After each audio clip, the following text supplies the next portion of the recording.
So this episode's gem dropping is renting a house versus buying a house. Now, some people might feel like, Amanda, that's so self-explanatory. Like, why are you even wasting our time? It is not for a lot of people. And I'm going to break down why. So I lived in my apartment when I moved to Orlando. When I moved to LA, I lived in my apartment for 3 years. I made a pact with myself. I was going to live in my apartment for 3 years. And then I said, you know what? I'm going to rent a house. The market in LA in general is just OD. Like everywhere else, I think maybe excluding New York is pretty much, I would say, folks tell me it's somewhat reasonable. Whereas in LA and San Francisco, I mean, it's just like, why does it cost so much to live in a dwelling? So I was very fortunate that I had saved up and thought, you know what, it's time to move to a house. And I grew up in a house. And so just personally, just as a structure, like that's where I prefer to live. Some people love apartments, you know, some people love a small, intimate, quaint space.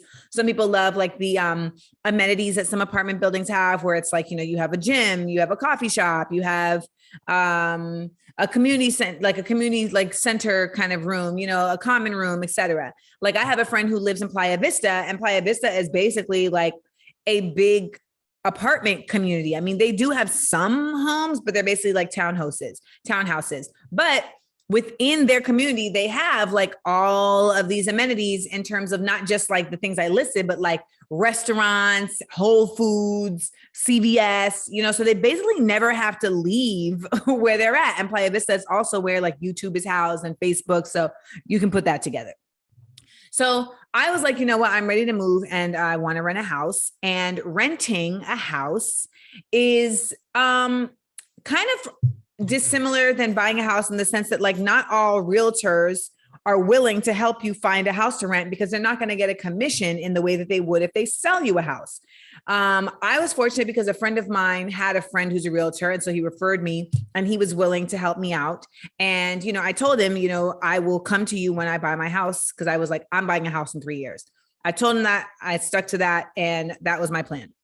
So we set out looking for a rental. Now, when you're looking for a rental, you can look for them on the same platforms that you can look for buying a house.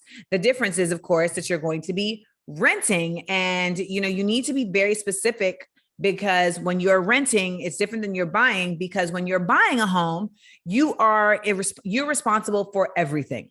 Okay. When you buy a home, anything that comes along with that house, you're responsible for. When you're renting a home, the landlord is responsible for certain things. So you have to make sure that you know what are the things that he's responsible for, he or she or they, because you don't know if they have a pool person. Do they have a gardener? Like, do they have plumbers that they use, etc. Some rental properties don't come with any of that shit. Some rental properties, they're like, here's your, you know, you're going to pay your rent and you're also like taking care of the property.